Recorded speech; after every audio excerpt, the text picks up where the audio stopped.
Welcome to our RFP Money Story podcast, a space for sharing real money stories and where we dive into real conversation about finance, success, and the lessons learned along the way. So it's a pleasure to have with us the business owner of Little Munchkin online shop and an RFP member for 10 years. Everyone, please welcome Miss Liza Abad. Hello. Hi, good Hi, morning. Gab. Welcome to our podcast. Before we dive deeper into our conversation, we wanted to know more about your personal money journey. Sure. What's your first memory of money and how did it shape your financial mindset? Money, when you say about first, are we going back to college when I have Yeah, like ganon, no? yes. So I was in a boarding school because I got a scholarship in Xavier University. That's far from our home place, so I have to travel. And so, because I am in boarding school, kailangan mong magtipid kasi the next allowance will come in by Monday. So, if I run out of money already, Saturday, literally, Sunday, I will just sleep it over, gutom. And then Monday, yay! Allowance na. Yeah, that's the life that my gosh, makakalabas din ako dito eventually. And yes, Pero growing up, since that was when you were college, yes. growing up naman, like what were some financial lessons you learned or wish you had learned earlier? Um, right now, that's the reason why I wanted to be a financial literacy advocate because back then in our province, we are raised by not really raised. Maybe it's because of lack of financial education, ano. So, alam mo yung umiikot, it's just a cycle. So, kailangan mangutang. Kasi you have kids, paparalin mo siya. And then the kids will send out the next sibling when you're done, the eldest, when you're done in school, ito naman si next sibling, susunod. And that's it. And I wanted to break that cycle. How did you break that cycle? I was very fortunate that I was employed in a financial industry. Pwede ko sigurong i-mention dahil ano naman ako doon. Very, very thankful with BPI PhilAm because that's where I learned a lot. In my early 20s, right after my graduation, I was employed in a BPO industry. And then during the BPO, ganito siya kahirap. I worked for three jobs. So sa umaga, right after, no, sa madaling araw, I am a call center agent. Okay. Right after my shift, I already have my calls prior. So I will see my clients. I learn insurance very early kasi, like early 20s. So I see my client, I do my client call, and then later in the afternoon, may time pa ako niyan. I do tutorials with my kids na Korean kids, English tutor, ganyan, or whatever subjects they want me to tutor. Mga, I think 250 din yon for 45 minutes. So that is the only amount that I'm holding because the rest of the money, I have to send it. So that was when you have kids na, No, ever since I am college. single. Working na ako nun. And Okay. because I am the eldest in the family, while I am not obliged, my parents did not directly tell me na, oh, ito, pero in some ways or another, it's parang I carry the responsibility. Although my mom and my papa and my mama, also, they also have a job. Are you a breadwinner sa bahay pa or? Dati, I Yes. wouldn't say breadwinner, I contribute. Kasi my dad and my mom are also working. It's just that siguro, sabay-sabay kaming college. Apat kasi kami. So, and then, dalawa at saka isang 2 and 1 year lang yung pagitan namin, magkapatid. So, and we go to college, all of us in lahat. So, masyado siyang mabigat. I remember I took up entrance exam ng law school, and then, this is right after college, I told my mom, Ma, I passed the exam. And then sabi ng mama ko, alam mo naman anak na marami pa tayong gagastusan, meron pa pang kapatid, mag-aaral, da. And then I just put on the phone kasi it was a long distance call. I was still in Cagayan de Oro this time. I put on the phone and then I said, okay, I understand. But during that time na you earn your own money, And then at the same time, you contribute at home. Yes, a big chunk of it. Actually, siguro mga 70, I just left money enough for me to pay my bills in my apartment. How do you manage your own money? Since you live alone ba? Yes, I do. Dormitory. I set aside money for unang-una yung rent ko sa place. And then I don't have savings, my gosh. Really. So, alam na alam ko yung petsa de peligro. Very common yan. Very common. So, and when I was exposed to insurance, medyo closed door pa ako nun. Insurance, ganito pala, dapat pala yung parents, may hinanda, etc., etc. But being with RFP, it's a broader scope that opens me to, ang dami palang vehicles, ano? Hindi lang pala siya insurance. And there's a lot of vehicles that you can use in order for you to go to your goal, in order for you to achieve your goal. It's like you are riding a jeep, kaya ka nga nag-jeep para mabilis. Kaya ka nga nag-grab para mas mabilis pa. So, ganun din pala, may mga vehicle siya dapat na paglalagyan mo para hindi ka mangutang para papunta dito. Okay, so bago tayo pumunta dyan sa mga natuklasan mong way para mag-save ng money, during that time, you mentioned earlier na wala kang savings. Yes. So, napupunta sa rent, sa Bills, food, sa and my bills. Maluho ka ba? siblings, no, I wish really that time na I can buy my, alam mo yon, I can buy my own bag, I just have a pair of shoes in Okay, so a few bags. during that time, was that your turning down point about financially? Hindi naman. Hindi, because nasanay ako growing up like that. So I thought it's normal. Okay, pero ever since up until now, may turning point ka ba na, ay, dapat ginawa ko pala to, ganyan. Oh, when I already worked in the financial industry, ay siguro mga 2015, oh my gosh, I was already like late 20s. Yes, yan. Late 20s ka na Yes, na-expose. oo. Okay. Too late, ano? Di naman. So, ever since nung college ka, part ka ng, nagko-contribute sa bahay, and at the same time, you pay your own bills, what's one money mistake you made early in your career? Siguro not setting aside. Ito parang me talking about the present, going back to the past. Siguro, it's not about you not being generous, but I think you should, talking to myself, my very young self then, na you should save something for yourself. Save something for yourself. And I wish that, sana part ng high school ko, or kahit college, I learn literacy, financial literacy, whatever kind of literacy is that. It's hindi lang yung basta save. Kasi di ba we grow up like, kailangan ikaw mag-ipon. Bakit nga ba mag-ipon? Paano nga ba mag-ipon ng tama? So, at what age ka yung ba yung 25 years old ka na na-expose sa financial literacy? Or, Yeah, I guess, papunta yon doon. In 25 years old, doon na siya papunta.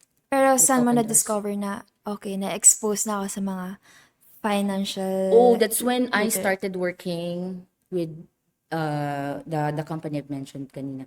And then I am the kind of person who learn by doing. So what I did is, kasi trainer so mahirap siya kung ituro kung hindi ko siya ramdam, kung inaral ko lang siya. So what I did is I put my own money. Ito na yung time na ako na yung medyo nakaluwag-luwag na, by the way. Okay. So, I have money na sige nga, lagay nga natin sa UITF. Ano ba sinasabi ng UITF? How does this work? And then, I put in UITF, I put this, that's when I started already. And then I started seeing na, pwede palang kumita na natutulog. I mean, not like you become a millionaire overnight, but, okay. Ito pala yung mga ways. So, yung na-discover mo yun, nag-invest ka ba to something na you know na it will work? Of course, yes. Can I ask what kind of investment is that? At papunta na ba tayo sa RFP? Well, I would like to mention Sir Renzi. He still is Sir Renzi still with us. Okay, sir, thank you. Because back in 2015, 16 yata, I was already married that time. And then, yung husband ko, there's this significant amount. And then I ran to Sir Renzi. I was already done with my papers this time. Sir, ano kayang pwedeng gawin sa ganitong amount and this and this? And then she said, alala mo ba yung UITF.ph, tingnan mo yung ganito, ganyan. Ito, maganda tong ano. So, hindi lang naman sa maganda, what I learned is that you have to study also the funds, like, yung mga pasikot-sikot, yung mga maliliit na mga terms doon. And said, okay, maganda to money market. So, because we have a condo, me and my husband bought a condo before we got married. And hindi pa siya turnover at that time. So, I said, sige, ilagay muna natin siya sa money market, which Sir Renzi also suggested. Okay, and then after that, 2017 come in, and then that's the time we withdraw the funds from the money market, and then we pay in full the condo, and then 2018, I left the corporate world. Ay, really? Yes. So, nagtuloy-tuloy na yung corporate life mo dun. Nagtuloy-tuloy na yung aking wala na. I am not committed with any any company anymore. Okay. And then I still remember 2018. Syempre maraming hurdles sa work. And then I remember my HR exit interview, and then she said, "Miss, I hope you don't mind me asking. This is already out of siguro topic, or maybe you feel offended, but sana atin-atin na lang, where are you going to get your basic needs? Because you don't have work anymore." And I was like, oh nga naman, dito yung close. Anyway, I just said, before I left, everything is already calculated. Kasi I don't like to, go back from where I came from. I don't like to memorize na naman tayo hanggang sunod na naman na sahod, yung ganon. I don't like to experience it anymore. So, this is already calculated. We already have a tenant in our condo who is renting this amount because we're getting a parking with that condo. So that, while that is not equivalent to my sahod, but it is more than enough to cover my basic needs. Okay, so parang dun, yun na rin yung pinaka-investment mo, yung pinag-rent niyo yung condo. Yes, and some are actually put in UITF. Okay. But aside from that condo, is there any other investment na nag-fail, na you didn't expect na Oh mag-work? yeah, 2020. So we have kasi every time we have like money that come in, ilalagay namin yan. I will tell my husband, ipiprint ko yung fund fact sheet. Ito, explain ko sa kanya. So, hindi siya makikinig. He will just bring it to the bank, show it to the bank na sa relationship manager, I will open this, yung paper. Kasi inaral ko na siya. And then, when we put it there, and then 2020 came in, the dollar was very low, 48. And so, I said, I was already into buy and sell eh. Before this little munchkins come in, I was already in buy and sell.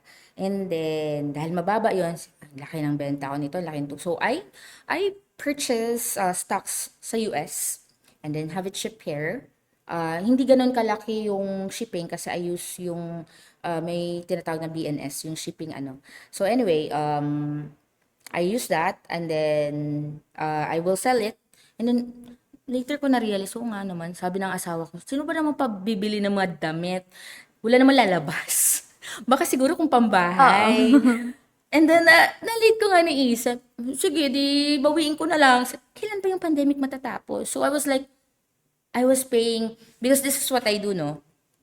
Me and my husband we only have one card. We maintain one credit card. And the card that we used, actually, siguro mga quarter or twice a year at most, they give us, alam mo yung voucher na pang grocery. So, save na ako sa 2 weeks na grocery ko pag ganon. So, I use that in my business and pay it in full para hanggang sa lumaki-lumaki yung credit limit na why is this credit limit? We don't need this. Ang ganon na siya. Kasi malaki na siya. And then, so, I use that.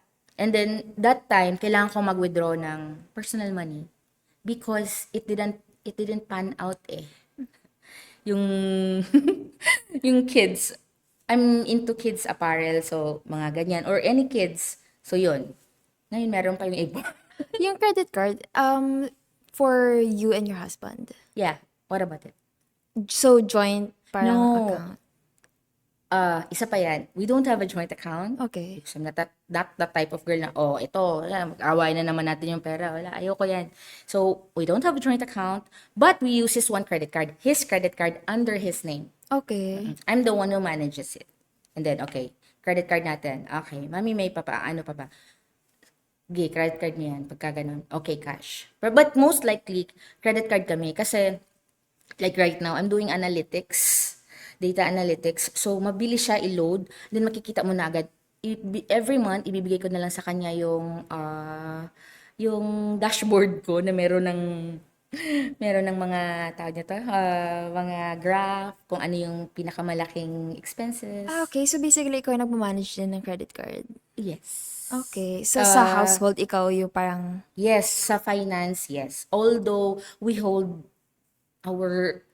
each other's fund, like under his name, under my name, while I have access to my husband's account, I will just use that to, okay, kailangan na natin magbayad, saan natin siya kukunin. So we have, our savings account is only for the basic needs, and a little bit of emergency funds. We don't put big amount in savings. Kasi hindi siya kumikita eh, sayang lang. So, we put it in a different vehicle we're in. Kunwari, meron kaming UITF na nag-earn ng, what do you call this? Quarterly dividends. We also have, because my husband, tinuruan ko siya trade, not really trading kasi walang masyadong time. So, we also earn dividends from that, from stocks. So, hindi siya ganun ka, super laki na maging milyonaryo ka one time, but it's really enough. Kung ipupul mo lahat yun, it's really enough. We also, during the pandemic, lumabas yung mga RT bills, yung mga ganon. So I asked him na bumili ka ng treasury bonds ngayon kasi quarterly ang bigayan. And so, yeah. What about the Little Munchkin online shop? What kind of business is this? Oh, this one, it started with, again, pag sa business kasi trial and error. So, naalala ko dati, during RFP, ang UITF, hindi ka kikita dyan ng mga 15 or 20, ganyan, percent. Kung gusto mo talagang malaki, 50% ganyan, you go into business. That's what I learned. And so, meron na naman akong ganitong vehicle. Sige, try nga natin. And so, dahil medyo online buy and sell na ako at that time, i-try natin to. So, I name it Little Munchkins because yun din yung panahon na nagkakaroon ako ng baby after a long time. Okay. And so, Little Munchkins because my name and letter M is for my baby's name, Matthew. Kaya siya Little Munchkins. So, I started with pag baby kasi, mabilis silang lumaki. So, I sell out minsan nag-hoard ako ng sale ng diapers until di na siya cash. So, I started selling it in the online platform. Tapos, marami ng mommies nang naghahanap. Eventually, itong, di na lang natin i-mention itong klaseng diaper na to ay, pala siya, hindi siya available sa lahat ng store, sa lahat ng department store. To the point na lagi siyang ubos. So, that's when I started, magdagdag ng additional size. And then hanggang sa nakompleto ko na yung size. I think in 2022. And 2023 yata. 2024, I already registered. Here in RFP? As yung business? Sa business ko. Okay, so up until now? It's already, yes. Okay. So, you're the one handling that business? It's a one-man show. Okay. So, because I'm no longer in the corporate world, so I can manage my own time. I do the logistics, the inventory, the accounting part, and even the packing part, yes. Okay, so yun na yung parang pinaka-work mo for now. Yes, and my son and my school. May school pa ako on the side. You're taking masters ba? Yung masters ko sa July pa, Okay. and already enrolled. Pero ngayon, I'm taking online, yeah, yung mga short courses online on analytics, Okay, actually. so let's talk about the RFP na. Like, what motivated you to join RFP? Or who motivated you to join Actually, RFP? honestly, I don't know RFP before. But as a trainer, I am the one, as the senior sa office namin, ako yung humawak ng RFP. So I am the one who get in touch with Sir Ong, Sir Henry Ong, and I forgot, nakalimutan ko na yung ibang names dati. So we planned na, ito, i-release natin siya for limited time, and yung pinipik lang namin yung participants. And of course, bilang kasama ako sa pag-o-organize nun, I have to enroll also. So I can immerse. And then, yeah, that's it. We learn parts accounting. The best thing I love there is yung from wealth creation until wealth distribution, yung mag-create ka ng portfolio mo, tapos paano mo siya ibibigay na mas maaga, na hindi naman yung late. Yeah. Okay, so how does RFP help you sa pagmamanage ng business mo? Or in your financial, your financial monitoring? I wish I can show, no? Pero I created kasi my own personal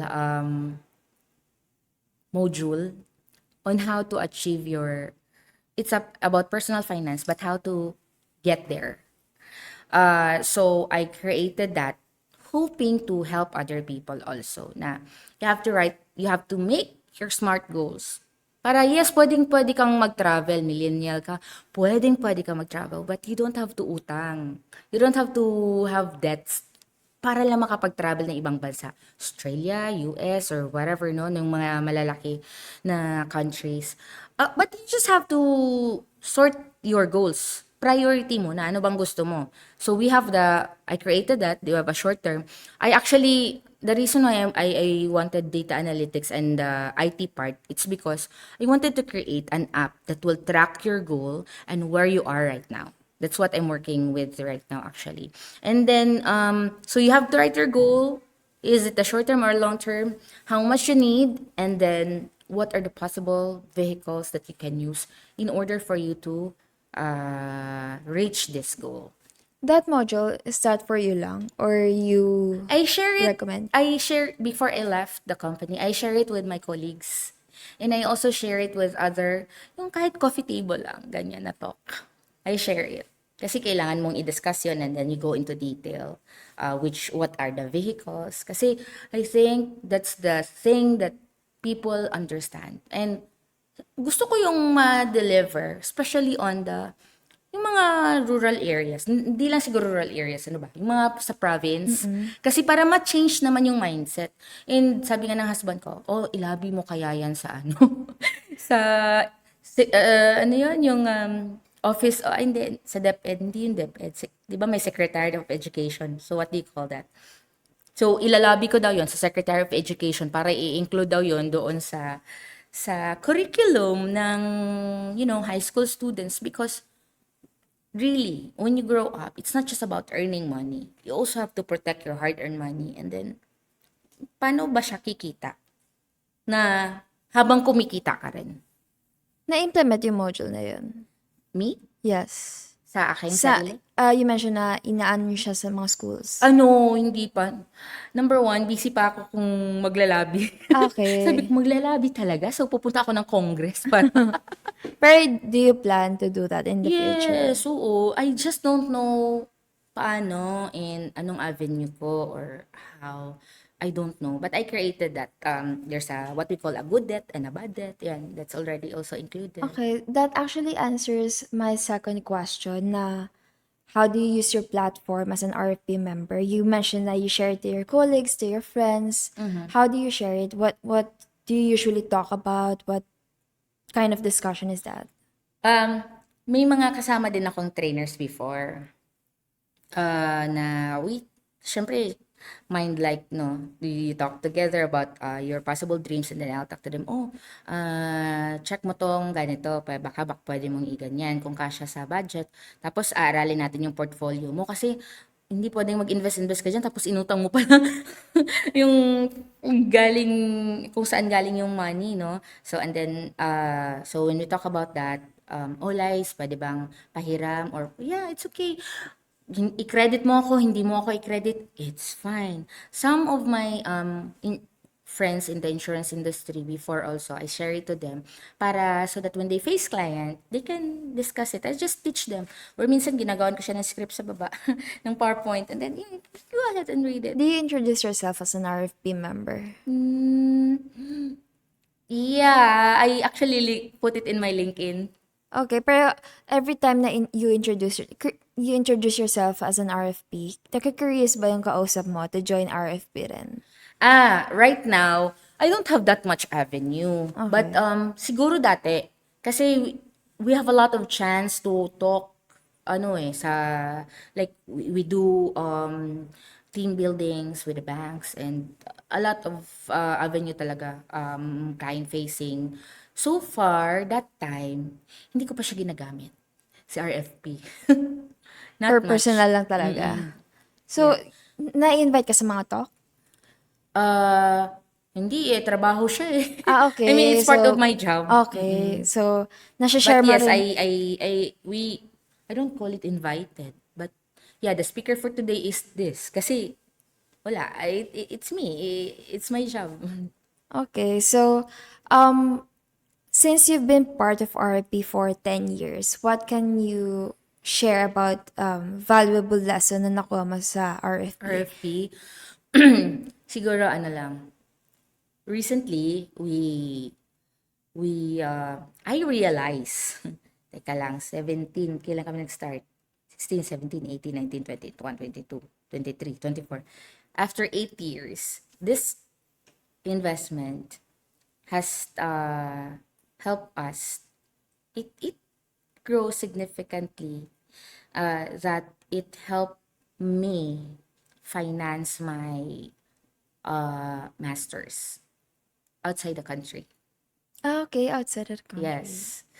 So, yun lang siguro yung isa kong thankful sa. Pero hindi ko siya pinansin dati.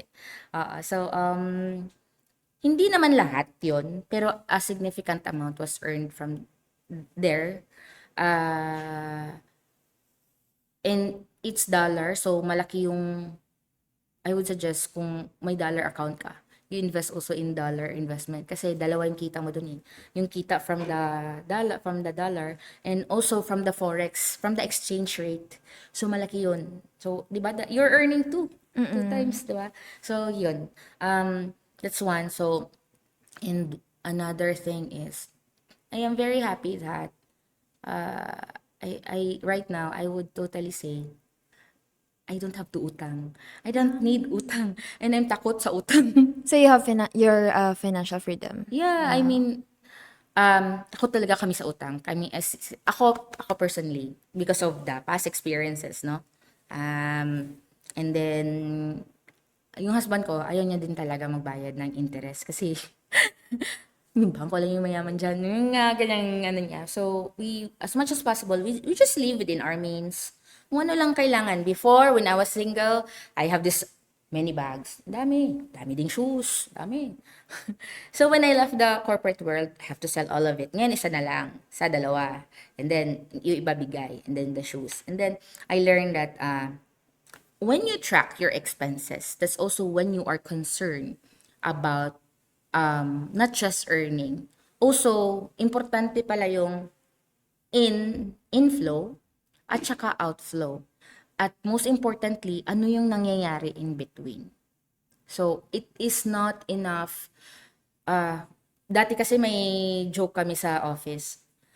Katawan lang yung puhunan. Ang hirap naman magsayaw nito. Katawan lang yung puhunan. Yung ganyan, joke lang yun. But, yes, of course, because we, as trainers, we go in front and then we talk and then yung alam mo yun, yung nakatira na ka na sa airplane. literally, and you have to study. So mahirap talaga siya mag-work. So I didn't say we have to stop working because right now I'm still working also. But you have to be careful with the money that comes into you. Kasi what if, 'di ba? Paano pala pagka nawala na yung puhunan, nawala na yung katawan, what will happen? So in RFP, nawala sa akin yung isa lang yung vehicle dati kasi, dapat insurance agad dito, ganyan, ganyan. Hindi pala pwede. Each goal, that's why you have to learn your goal. Because, kunwari, yung goal mo, mapapaaral mo yung anak mo. Paano pag wala na yung anak mo? I mean, sorry, paano pag wala na yung nagpapaaral sa anak? Paano pag wala ka na? Right? So, anong mangyayari sa anak mo? Okay. And then you also want to give a gift to your son or to your daughter, no, to your kid when he or she graduates in college. Anong gagawin mo? So right now, recently, yung last year, lahat ng cash gift ng kid ko, I put it in another ITF that earns dividends. And then aside from that, a part of it, I got a product that will let him earn at the age of 10. He will earn already a certain amount until every year until he is living. Ah, really? So, ganun Yes. naka-prepared yung Yeah, so financial. malaking impact ng RFP sa akin, ano? Kasi it's not just like when I was single, when I was married, and then right now when I was so the life change also your cycle change when it's only me and my husband, and then now we have kids, so it's not just about my goal, it's also what about the future of this. So ganyan ako ka-ready. So meron kaming, and before I open that, nasa isip ko na agad saan ko kukunin ang pambayad, saan ko huhugutin, kasi alam nga naman uutangin ko siya, 'di ba? So, saan ko huhugutin? And this one is for 10 years. This one, UITF naman yan. Sige, kung anong pumasok sa'yo, kung anong pera meron ka, if there's gift, ganun yun eh. Pag birthday, pag Christmas, may mga regalo. So, I put it in UITF. Tapos, a part of the kita ng condo namin, kasi ano naman yun, medyo extra siya, nilalagay ko din dito sa isang fund that will let him earn a certain amount every year by the time he is 10. He is just 4 now eh. Yung, Yung son ko is just okay. 4. So by the time he is 10, then sabi ko sa asawa ko, pagka nag-graduate to ng college, ano na, bibilhan natin ng kotse, bahala na siya sa pera niya. And then he said, hindi pwedeng ganyan. Kailangan muna daw, paghirapan niya, hindi kasi daw pwedeng bigay lang lahat. Para, alam naman niya na pinaghirapan din. Parang ang sarap naman maging anak niyo. Parang preferred na kasi in the future. Pero you and Thanks. your husband, kina-communicate niyan openly. For which one? Yung sa kid niyo, yung future, or Oh, of course. aside sa Yes. kid niyo, may plan din kayo as partners, ganun. Savings for, Kami, retirement? yes. Oo naman. Kasi, actually, sa masasabi ko, partly retired na ba kami? Kasi we own our time. We go to, You have your own yeah, business. yeah. Oo, parang, I'm not an 8 to 5 job, ganyan. Tapos, ako nagsusundo ng anak ko, yung ganong feeling. So, hindi ako obligado na pumasok. So, I think, masasabi ko na, siguro we're leaving na rin sa retirement. Although, nagtatrabaho pa rin kami. Kasi my husband is also managing his own business. So, yun. Okay. So, aside sa Little Munchkin, may iba That's pa kayong mine. business. Yes, sabi ko sa'yo, kailangan kanya-kanya kami kahit we're married. Kasi, pag single ka, ano ka na sanay ka na you manage your own money. Pero, syempre, dahil mag-asawa kami, we have to manage a specific fund. Kasi meron kaming kid. So, paano? But then, of course, I have access to his money. It's just that, access in a way na palaguin mo siya, hindi access na mag-shopping. Yeah. So, ikaw yung nagme-manage ng funds for your kid. More of ako because, ako din yung na-expose. Tsaka, ayoko talaga yung maranasan. Sana I can be yung mabibreak ko yung cycle na hindi na uulit yung kid ko from what I have been experiencing. Okay, so we talked about your kid, your husband, or you and your husband as a partner. How about on your own financial journey? What do you mean? I mean, what is your valuable lesson? Like, kasi you manage your money for different, ano eh, like for your Yes. kid, for your business, for your investment, for your condo. But what about yourself? Is there something na may sinisave ka for yourself in the future? Ako siguro, I'm more focused right now because um, I have traveled. Naikot ko na siguro yung buong Pilipinas dahil sa trabaho ko. Yeah, and I am very fulfilled already. The masters, it's more of the future of my kid pa rin. So, I think when you grow up as a mom, it's not all about yourself anymore. It's about your family. It's about your son. I mean, me for myself. It's about my son and how I can give a brighter future to him that he will not experience the challenges that I have to where para makapunta sa akong, but of course hindi ko siya isusubo lahat no sa kid ko, but nakakatuwa nga kasi eh, I hindi na ako nagfe-Facebook, but in my Instagram, I created this because for my son. And then when I open, so I write this. This is a bank slip, and then this is the UITF settlement account. And then I wrote here na by the time you read this, you are already old enough to understand and manage your own finances. So I write it here. During your ganitong birthday, I open an account. So I wrote this one so that when he is old enough, Cute. I will give this settlement account to him, and then, sige, ikaw na mag-manage. Okay. Sa bank slip mo talaga siya sinulat. Yes, sa likod ng bank slip, eto. You can screenshot, tag ito, lakihan mo lang siya. Okay.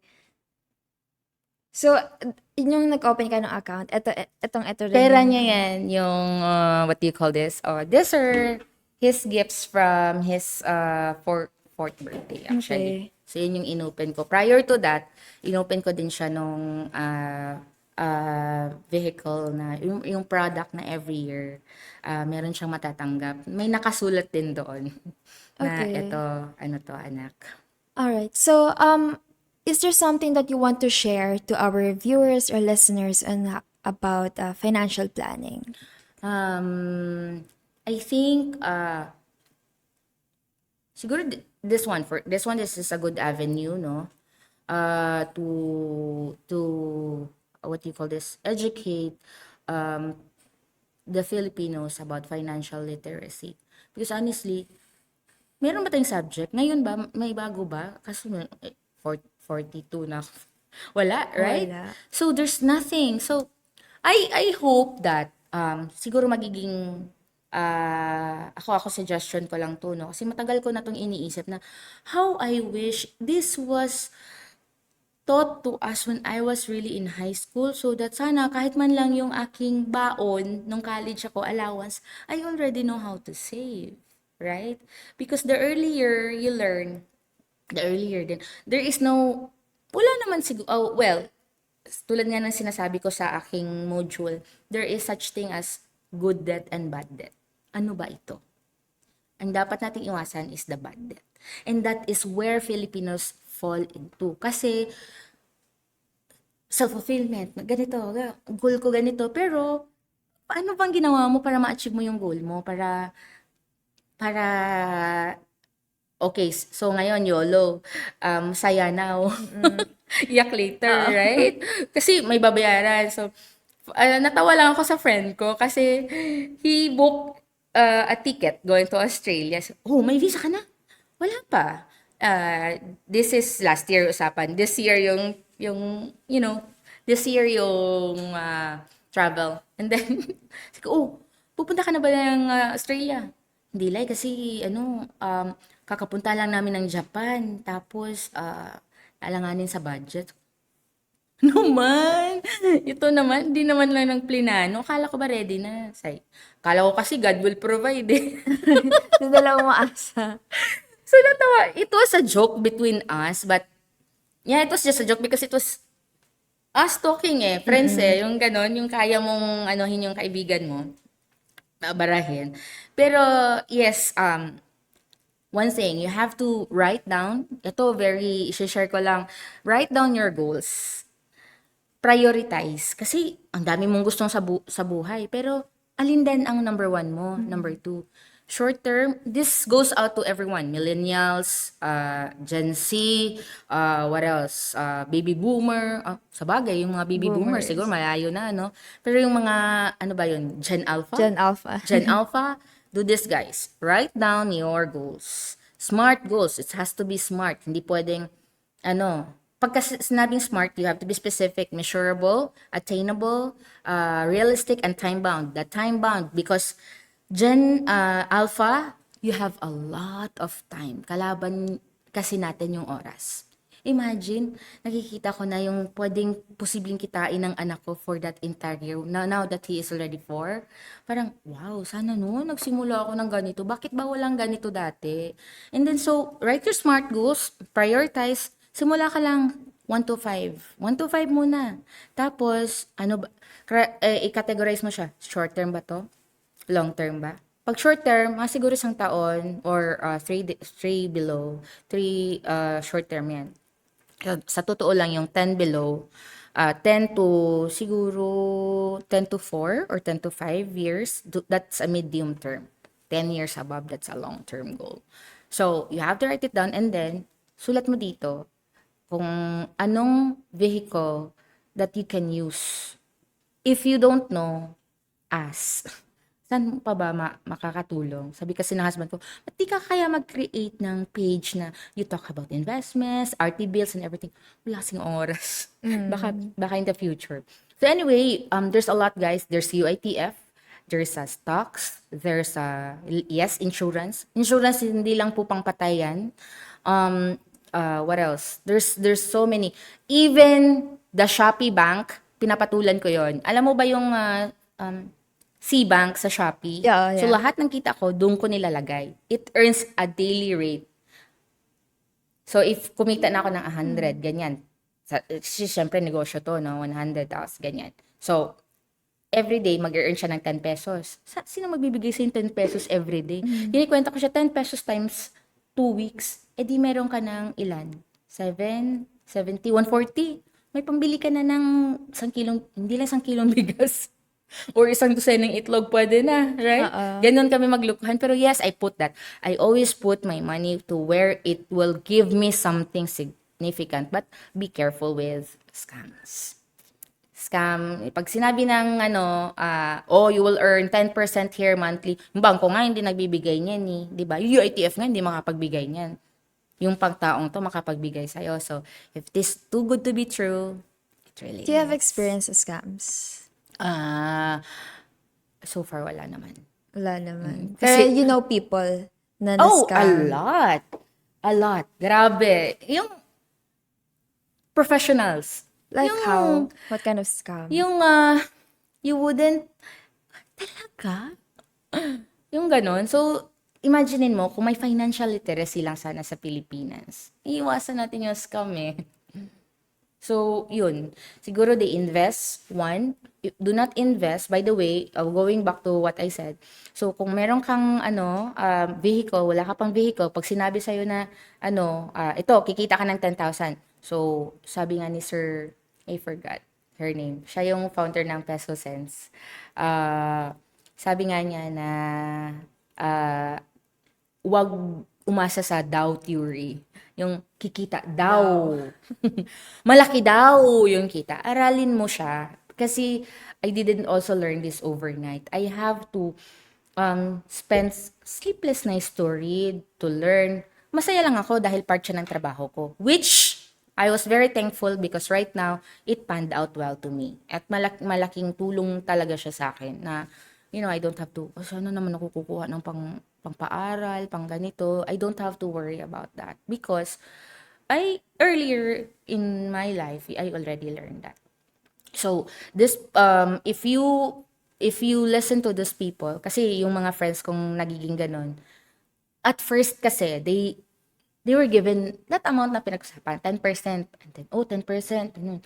Nung narating na daw ng mga 5th month, so malaki na yung kita. O gusto mo bang i-reinvest? Reinvest.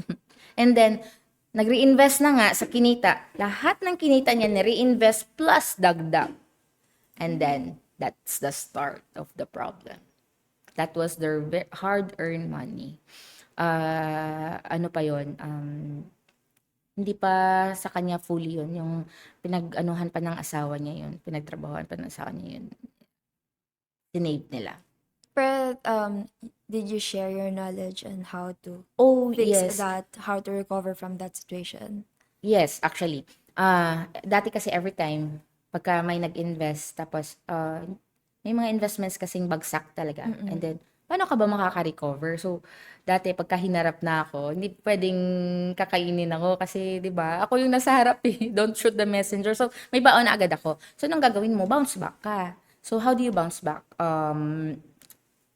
The money that goes into your pocket right now, you have to manage it well and put it properly. So, actually, every time we have, kunwari sa patay, kunwari may patay, tapos andun yung mga kaibigan mo, di ba? Tapos nakaka-earn ka ng bagong kaibigan, tapos usapang pera, ganyan din. So, I really, if I get the chance to talk to them about financial literacy, alam mo ba na you can put your money in ganito. Madalar account ka pala.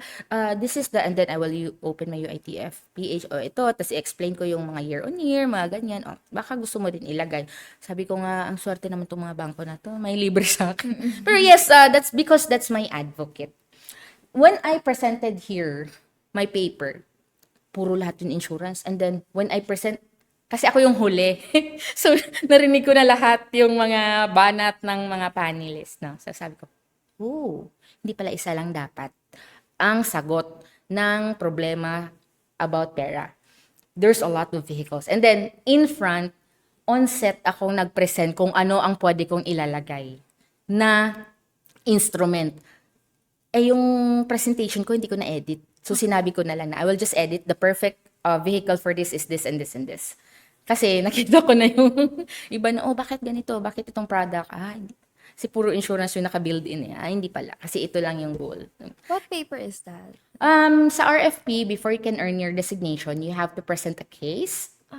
So, you have a client, you have to interview a client. In my case, dahil nga ako yung taong I learned from doing, I use my own case, my own portfolio. Our own portfolio ni husband. That's what I presented.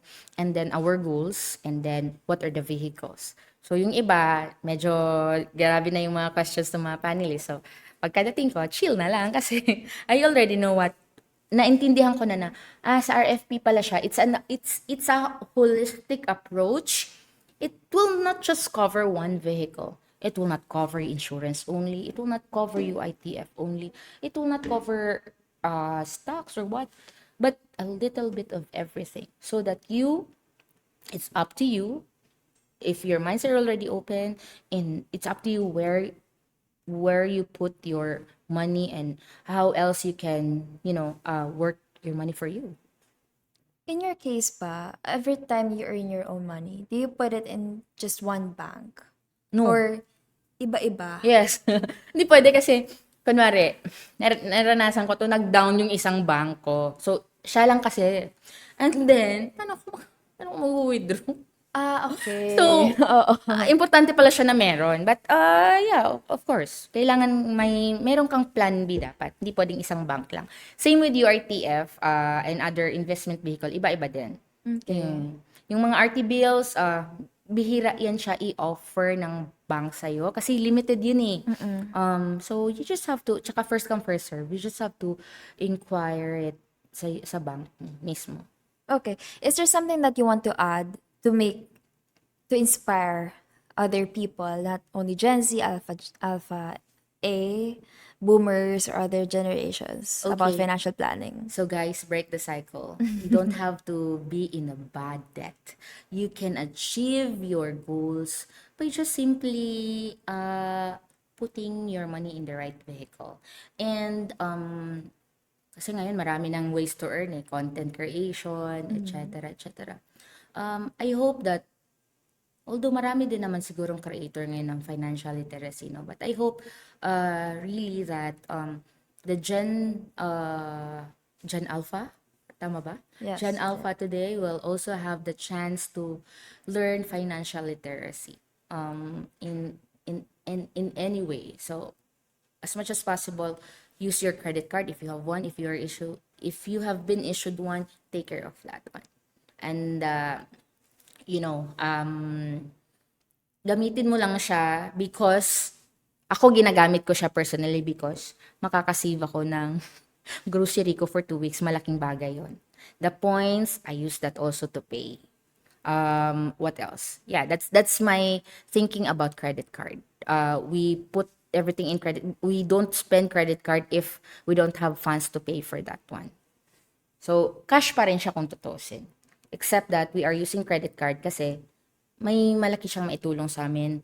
Not in a way na nangutang ka, but you're earning something to fund for something. So, that's it. Gen Alpha.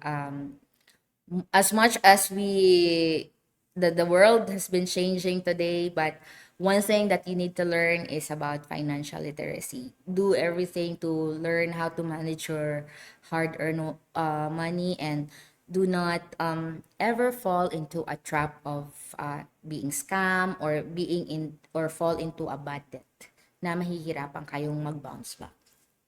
All right, it's very interesting, and I really appreciate all of your advice about financial planning. Before we wrap up, is there something that you want to promote, like your business, or do you have your own Facebook page, Oh, your module? yung module ko, hindi ko alam kung paano ko siya ma-share. Kasi right now, I don't have much time. But yeah, basically maybe I can share it to someone who's interested. You can DM me at Liza.abad, Hanolino Abad, or Lizzie Rexy in Instagram, and follow also my Shopee, Little.Munchkins. Pangpadami lang ng followers. All right, thank you so much Thank for you, Gab. accepting our invitation. And that's a wrap on today's episode. Thanks for tuning in. If you love diving into money stories as much as we do, make sure to follow us on Facebook, YouTube, and Spotify, or visit our official website at rfp.ph for more financial insights. Until next time, keep chasing those money moves.